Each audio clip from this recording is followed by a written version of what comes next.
నమస్తే మామ. ఈరోజైతే Sunrisers Hyderabad team full squad analysis, impact player, probable 11, strengths, weakness, X ఫ్యాక్టర్‌లు ప్రతి ఒక్కటైతే చూద్దాం. ఈ టీమ్ పేరు వింటేనే సిక్సర్ల వర్షం గుర్తొస్తుంది. లాస్ట్ సీజన్‌లో వీళ్ళు చేసిన విధ్వంసం ఏందో మనందరికీ తెలుసు. ఏకంగా టాప్ 5 హై స్కోర్‌లో 4 వీళ్ళవే అంటే అర్థం చేసుకోండి ఏ రేంజ్ డామినేషనో. ఈ టీమ్ ఇంకా స్ట్రాంగ్ అయింది ఈసారైతే. ఒకసారి వీళ్ళ ఫుల్ స్క్వాడ్ అయితే చూద్దాం. ఫుల్ స్క్వాడ్‌లో ఫస్ట్ అయితే ట్రావిస్ హెడ్ ఉన్నాడు. ట్రావిస్ హెడ్ అయితే ఆస్ట్రేలియన్ ఓపెనరు. ఈ టీమ్‌కి అయితే చాలా మంచిగా ఆడిండు. ఆల్మోస్ట్ 170 స్ట్రైక్ రేట్ అయితుంది ఐపీఎల్‌లో. చాలా మంచి ప్లేయరు. ఆహ్, అభిషేక్ శర్మతో కలిసి అయితే చాలా మంచి పార్ట్నర్‌షిప్స్ ఇచ్చిండు. ముఖ్యంగా ఫస్ట్ 6 ఓవర్స్‌లో అయితే డామినేట్ చేసిండు చాలా. ఇప్పుడు రీసెంట్ పర్ఫార్మెన్స్ కూడా చాలా బాగున్నాయి. టీ20 వరల్డ్ కప్‌లో మంచి ఫామ్‌తోనే వస్తుండు ఐపీఎల్‌కి అయితే. అండ్ బౌలింగ్ కూడా ఏస్తాడు. బౌలింగ్ ఆప్షన్ కూడా ఇస్తాడు. నెక్స్ట్ అయితే ఇషాన్ కిషన్.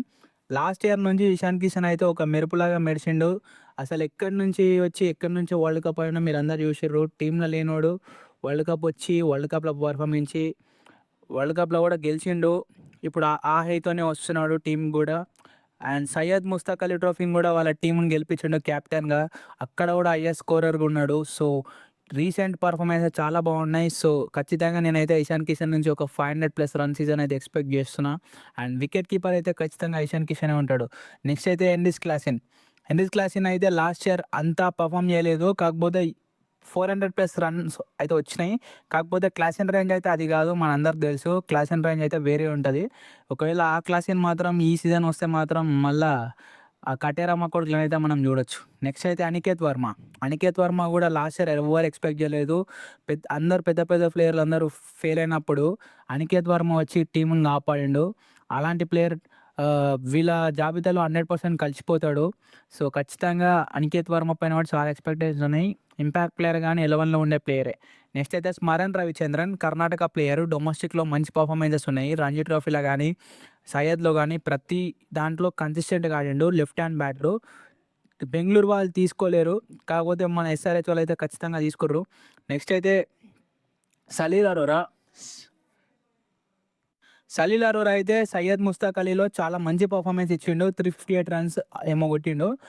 మంచి స్ట్రైక్ రేట్‌తోని ఆడిండు. అందుకే మనోళ్ళు తీసుకుర్రు. సో, మంచి ప్లేయరు. చాలా ఎక్స్‌పెక్టేషన్స్ అయితున్నాయి. ఈ యంగ్‌స్టర్ పైన. సో, ఒకవేళ ఎవరైనా టీమ్‌లో అటు ఇటు ఆడితే సలీల్ అరోరా ప్లేయింగ్ ఎలెవన్‌కి వచ్చే ప్లేయరే. నెక్స్ట్ అయితే ఆల్ రౌండర్స్‌లో అభిషేక్ శర్మ అయితే batting option, opener, explosive opener. World cup ఫైనల్‌లో పర్ఫార్మెన్స్ ఇచ్చొస్తుండు. ఒక ఫామ్ క్యారీ అయితే చేస్తుండు. Number 1 T20 batter. And bowling కూడా ఏస్తాడు. ఆహ్, ట్రావిస్ హెడ్‌తో కలిసి చాలా మంచి పార్ట్నర్‌షిప్స్ అయితే చేసిండు. ఈసారి కూడా జోబ్‌లో ఏమన్నా రాసుకొచ్చి కొడతాడా లేదా చూడాలి. ఖచ్చితంగా ఈసారి కూడా మంచి సీజనే అవుతది. నెక్స్ట్ అయితే నితీష్ కుమార్ రెడ్డి గత సీజన్‌లో అనుకున్నంతగా పర్ఫార్మ్ చేయలేదు. కానీ ఈసారి మాత్రం ఖచ్చితంగా ఒక పర్ఫార్మెన్స్ ఇస్తాడని అనుకుందాం. ఒకవేళ నితీష్ మాత్రం మంచి పర్ఫార్మెన్స్ చేయకుంటే టీమ్‌లో వేరే యంగ్‌స్టర్స్ రిప్లేస్ చేయడానికైతే రెడీగున్నారు. కాకపోతే వీళ్ళు ఫస్ట్ అయితే నితీష్‌నే ప్రిఫర్ చేస్తారు. నెక్స్ట్ అయితే లియామ్ లివింగ్‌స్టన్‌కి ఆక్షన్‌లో భారీ ప్రైస్ ఇచ్చి కొన్నారు. ఆల్మోస్ట్ 14 క్రోర్స్ పైన ఇచ్చిర్రు. సో, లివింగ్‌స్టన్‌కి అయితే నిజంగా అంత ప్రైస్ పెట్టొచ్చు. కాకపోతే లివింగ్‌స్టోన్‌కి అలాంటి రోల్ ఇవ్వాలి. అలాంటి పర్ఫార్మెన్స్ అయితే ఇస్తాడు. ముఖ్యంగా ఆల్రౌండర్ కాబట్టి లెగ్ స్పిన్ ఏస్తాడు, ఆఫ్ స్పిన్ ఏస్తాడు. లెఫ్ట్ హ్యాండర్స్‌ని, రైట్ హ్యాండర్స్‌కి వాళ్ళకి తగ్గట్టుగా ఏస్తాడు. సో, బ్యాటింగ్ ఆప్షన్ కూడా ఇస్తాడు. పవర్ హిట్టింగ్ చేస్తాడు. కరెక్ట్ దింపాలే లివింగ్‌స్టన్‌కి ఒక పొజిషన్ ఇచ్చి. సో, అట్లయితే లివింగ్‌స్టన్‌ని మంచిగా యూజ్ చేసుకుంటారు. అండ్ మంచి క్యాచ్‌లు కూడా పడతారు లివింగ్‌స్టన్ అయితే. నెక్స్ట్ అయితే హర్షల్ పటేల్ అయితే వీళ్ళ పవర్ ప్లేలో ఎయొచ్చు. డెత్‌లో కూడా చాలా బాగా చేస్తాడు. Consistent player. లాస్ట్ 4, 5 సీజన్‌లో అయితే చాలా బాగా చేసిండు. ప్రతి టీమ్‌కి ఏ టీమ్‌కి ఆడినా గాని.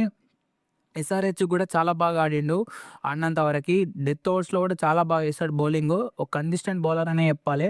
నెక్స్ట్ అయితే Kamindu Mendis Sri Lankan player, all rounder. Last year ఒక 3, 4 మ్యాచ్‌లు ఆడినా గానీ చాలా బాగా పర్ఫార్మ్ చేసిండు. బ్యాటింగ్ గానీ, బౌలింగ్ గానీ. కానీ ఈసారి ఛాన్స్ రావడం కొద్దిగా కష్టమే. నెక్స్ట్ అయితే Harsh Dubey Indian spinner. Debut మ్యాచ్‌లోనే విరాట్ కోహ్లీ వికెట్ తీసిండు. చాలా మంచి టాలెంటెడ్ డొమెస్టిక్ స్పిన్నరు. ఖచ్చితంగా 11లో ఉండే ప్లేయరే. నెక్స్ట్ అయితే బ్రైడెన్ కార్డ్స్ అయితే ఇంగ్లాండ్ ఆల్రౌండరు. ప్యాట్ కమిన్స్‌కి like to like replacement backup లాగా అనుకోండి. బ్యాటింగ్ చేస్తాడు, అలాగే బౌలింగ్ కూడా చేస్తాడు. మెయిన్‌గా అయితే బౌలింగ్ ఆల్రౌండర్ అని చెప్పొచ్చు. నెక్స్ట్ అయితే శివన్ కుమార్. ఇతడు కూడా domestic all rounder, Indian all rounder. Next అయితే క్రనీష్ ఫులేత్రా. ఇతను కూడా ఇండియన్ ఆల్రౌండర్, డొమెస్టిక్ చాలా మంచి పర్ఫార్మెన్స్ ఇస్తుండు. నెట్ సెషన్స్లో కూడా ఇప్పుడైతే నా నెట్ సెషన్లో కూడా చాలా మంచిగా ఆడుతుండంట. సిక్స్ల మీద సిక్స్లు కొడుతుండు. నేను ఒక లైవ్ సెషన్ అయితే చూసిన. నెక్స్ట్ అయితే జాక్ ఎడ్వర్డ్స్, ఇతడైతే ఇంటర్నేషనల్ ఎక్స్పీరియన్స్ ఉన్న ఆల్రౌండరు. నెక్స్ట్ అయితే ప్యాట్ కమిన్స్. ప్యాట్ కమిన్స్ నేను బౌలర్ సెక్షన్లో పెట్టినా కానీ ప్యాట్ కమిన్స్ కూడా ఆల్రౌండర్ కిందకి వస్తాడు. ఎందుకంటే ప్యాట్ కమిన్స్ బ్యాటింగ్తో కూడా చాలా విధ్వంసం సృష్టించిండు ఐపీఎల్లో. క్యాప్టెన్గా అయితే చాలా ప్లస్ పాయింట్. క్యాప్టెన్గా అయిన ఫస్ట్ సీజన్లోనే ఫైనల్కి తీసుకోండి ఎస్ఆర్హెచ్ని. అతడి ఎక్స్పీరియన్స్ చాలా యూజ్ అవుతుంది. ముఖ్యంగా 2023 వరల్డ్ కప్ కూడా గెలిపించిండు వాళ్ళ టీంకి, కాబట్టి చాలా ఎక్స్పీరియన్స్ ఉన్న క్యాప్టెన్. సో ప్యాట్ కమిన్స్ పైన అయితే భారీ అంచనాలు ఉంటాయి. లాస్ట్ ఇయర్ టీం అనుకున్న దానికి పర్ఫామ్ చేయలేదు కాబట్టి. సో ప్యాట్ కమిన్స్ అయితే అటు బ్యాట్తోని ఇటు బాల్తోని రెండింటితో కూడా పర్ఫామ్ చేస్తాడు. లాస్ట్ సీజన్ కూడా చాలా బాగా ఆడిండు, కానీ టీం అయితే పర్ఫామ్ చేయలేదు. నెక్స్ట్ అయితే శివమవి కూడా ఒక ఆల్రౌండర్ సెక్షన్కి వస్తాడు. Bowler who can bat. So power ప్లేలో బౌలింగ్ చేస్తాడు. ఒక బ్యాకప్గా తీసుకుర్రు, మంచి సెలెక్షనే. కానీ శివమవి యంగ్స్టర్, ఇప్పటివరకు చాలా ఛాన్స్ వచ్చినాయి చాలా టీమ్స్కి, కానీ ఎక్కడ కూడా కన్సిస్టెంట్గా ప్రూవ్ చేసుకోలేదు. ఒకవేళ ఎస్ఆర్హెచ్ వాళ్ళు ఛాన్స్ ఇస్తే మాత్రం ప్రూవ్ చేసుకుంటాడని అనుకుందాం. నెక్స్ట్ అయితే జిషాన్ అన్సారీ ఒక లెగ్ స్పిన్ వేస్తాడు. ప్లస్ నెట్ ప్రాక్టీస్ ఎలా అయితే 38 సిక్స్లు కొట్టిండు. చాలా మంచి ఫామ్లో ఉన్నాడు. చెప్పాలంటే ప్యూర్ బ్యాటర్ లాగా సిక్స్లు కొట్టిండు. అలాంటి బ్యాట్స్మెన్ అండ్ అలాంటి బౌలింగ్ ఆల్రౌండర్ అని చెప్పొచ్చు. సో చాలా అడ్వాంటేజ్ అవుతుంది. ఖచ్చితంగా 11లో ఉంటాడు జిషాన్ అన్సారీ అయితే. నెక్స్ట్ అయితే జయదేవ్ ఉనాద్కత్ అయితే వీళ్ళకి ఒక ఎక్స్పీరియన్స్ బౌలర్ అవుతారు. ఎందుకంటే ఇప్పుడు వీళ్ళకి ఎక్కువ ఎక్స్పీరియన్స్ ఉన్న బౌలర్స్ ఎవ్వరు లేరు. సో ఉనాద్కత్ అయితే ఎక్స్పీరియన్స్ ఉంది, ఐపీఎల్ ఎక్స్పీరియన్స్ ఉంది, డొమెస్టిక్ ఎక్స్పీరియన్స్ ఉంది. లెఫ్ట్ హ్యాండ్ ఎస్ఆర్హెచ్ కూడా చాలా మంచిగా వేసిండు. ఓవర్ లాపుతాడు, ఎక్కువ రన్స్ ఇయ్యాడు. సో ఉనాద్కత్ అయితే 11లో ఉండే ప్లేయరే. నెక్స్ట్ అయితే ఇషాన్ మలింగా కూడా శ్రీలంకన్ ప్లేయరు. మ్యాక్సిమం బ్యాకప్లోనే ఉంటాడు ఈసారి అయితే. కానీ మంచి ప్లేయరు, మంచి బౌలింగ్ చేస్తాడు. ఒక మలింగా లాగానే యాక్షన్ ఉంటుంది. నెక్స్ట్ అయితే సకీబ్ హుసేన్ కూడా మంచి ప్లేయరే, మంచి బౌలర్. నెక్స్ట్ అయితే ఓంకార్ తర్మలే కూడా డొమెస్టిక్ టాలెంటే, చాలా మంచి ప్లేయరు. నెక్స్ట్ అయితే అమిత్ కుమార్ కూడా డొమెస్టిక్ ప్లేయరు. వీళ్ళందరిని ఏంటంటే బ్యాకప్గా తీసుకురు. ప్రఫులింగ్ కూడా బ్యాటింగ్ కూడా ఆడతాడు. రీసెంట్గా బ్యాటింగ్ పర్ఫార్మెన్సెస్ కూడా బాగున్నాయి ప్రఫులింగ్ కూడా. ఒకసారి వీళ్ళు 11 అయితే చూద్దాము, 11 ఎట్లుంటుంది అనేది నా ఒపీనియన్లో. 11లో అయితే నేను నెంబర్ 1లో అభిషేక్ శర్మని స్లాట్ చేసిన ఓపెనర్గా. అండ్ ఆల్రౌండర్ కూడా ఆడతాడు, అంటే బౌలింగ్ కూడా వేస్తాడు కాబట్టి ఆలని పెట్టిన.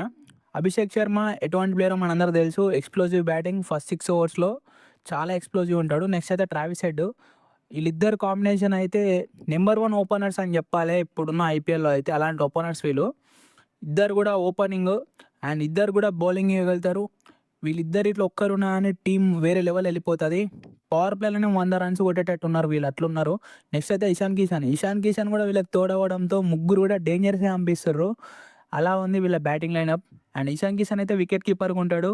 And Heinrich Klaasen Ishan Kishan మధ్యలో వికెట్ కీపింగ్ అనేది చేంజ్ అవుతూ ఉంటుంది మ్యాచ్కి.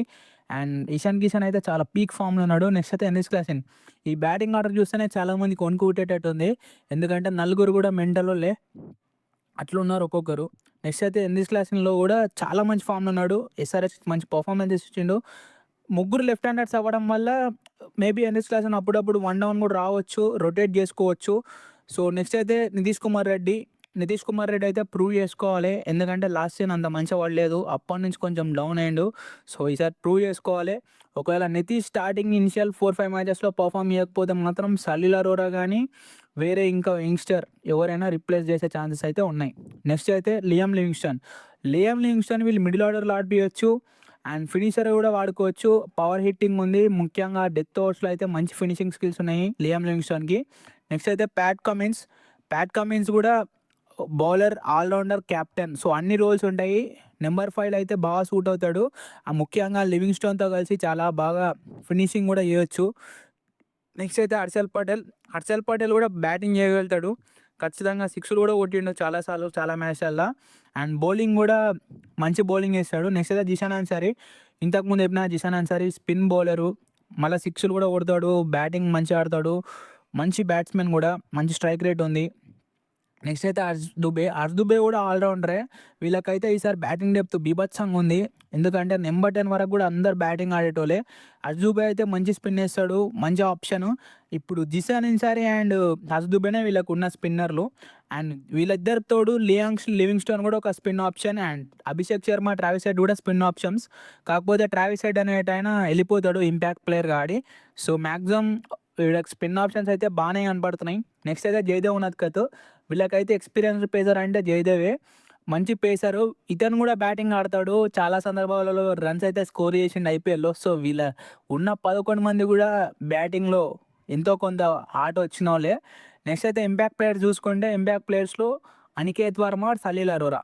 ఎందుకంటే మీకు బౌలింగ్ ఆప్షన్స్ చూస్తే వీళ్ళకి చాలా బౌలింగ్ ఆప్షన్స్ ఉన్నాయి. నేను ఇచ్చిన 11లో వీళ్ళకి 3 పేస్ ఆప్షన్స్ అండ్ నితీష్తో కలిపి 4 pace options and 4 spin options. Almost 4 spin options ఉన్నాయి కాబట్టి 8 to 9 బౌలింగ్ ఆప్షన్స్ ఉన్నాయి కాబట్టి బౌలింగ్ అవసరం లేదు మళ్ళీ ఇంపాక్ట్ ప్లేయర్ కూడా. సో నేను అందుకే బ్యాట్స్మెన్ ఇచ్చిన. ఒకవేళ సడన్గా ఒక 3 వికెట్లు పడితే అనికేత్ వర్మ అని సలీల్ అరోరా కానీ వచ్చి ఒక ఇన్నింగ్స్ స్టెబిలైజ్ చేయడం కానీ ఒక అడ్వాంటేజ్ ఉంటుంది. సో అట్లా యూజ్ చేయొచ్చు. నాకు తెలిసినంత వరకు అయితే బెస్ట్ 11 అయితే ఇదే. ఒకవేళ ఈ టీంతో ఆడితే ఎస్ఆర్హెచ్కి అయితే చాలా ఛాన్స్ ఉంటుంది. టీం ఇదైతే చాలా బాగుంది నేను పెట్టిన 11 అయితే. నెక్స్ట్ అయితే స్ట్రెంగ్స్ చూస్తే incredible batting depth number 1 strength. నేను ఇచ్చిన 11లో జయదేవ్ ఉన్నత్కత్ కూడా బ్యాటింగ్ చేస్తాడు. అంటే 11 మెంబర్స్ కూడా బ్యాటింగ్ చేస్తారు. అంత డెప్త్ అవుతుంది. ఏ టీం కూడా అంత అడ్వాంటేజ్ అయితే లేదు. అంత డెప్త్ ఉంది ఈసారి ఎస్ఆర్హెచ్కి అయితే. నెక్స్ట్ అయితే మోస్ట్ డిస్ట్రక్టివ్ టాప్ ఆర్డర్. ఆ టాప్ ఆర్డర్ చూడండి, ఏ టీంకి ఉందో అలాంటి టాప్ ఆర్డర్. అంత డిస్ట్రక్టివ్ టాప్ ఆర్డరు. ఎట్లుందంటే ఈ స్క్వాడ్ని చూస్తే ఖచ్చితంగా ఈసారి 300 కొట్టేటట్టే ఉంది. అలాంటి టాప్ ఆర్డర్ ఉంది. చాలా డేంజరస్ పడుతుంది. అవతల బౌలర్స్ అయితే వణకాలి అట్లుంది ఆ టాప్ ఆర్డర్ అయితే. సో ఇది మేజర్ అడ్వాంటేజ్ అవుతుంది ఎస్ఆర్హెచ్కి. మిడిల్ ఆర్డర్ చెప్పలేం కానీ టాప్ ఆర్డర్ అయితే చాలా బాగుంది. నెక్స్ట్ అయితే ఫినిషింగ్ కింగ్స్ అంటే మీరు చూసుకోండి ఫినిషింగ్లో కూడా. ఇప్పుడు నేను ఇంపాక్ట్ ప్లేయర్ పెట్టినా కాబట్టి అనికేత్ వర్మ, సలీల్ అరోరా వీళ్ళందరూ యాడ్ అయితే నితీష్ కుమార్ ఉన్నాడు, క్లాసింగ్ వుడ్ ఉన్నాడు, Liam Livingstone, Pat Cummins, Harshal Patel, చాలా వరకు ఫినిషర్స్ చాలామంది ఉన్నారు. హర్షల్ పటేల్ ఫినిషర్ కాకపోతే అంటే రన్స్ అయితే కొడతాడు. చాలామంది ఫినిషర్స్ ఉన్నారు. అంటే డెప్త్ ఉంది కాబట్టి చాలా బెనిఫిట్ అవుతుంది అదొకటి. నెక్స్ట్ అయితే లీడర్షిప్.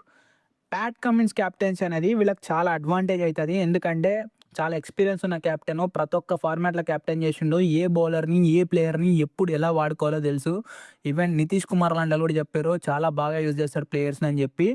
సో ఖచ్చితంగా ప్యాట్ కమిన్స్ క్యాప్టెన్ ఉండడం ఈ టీంకి పెద్ద అడ్వాంటేజు.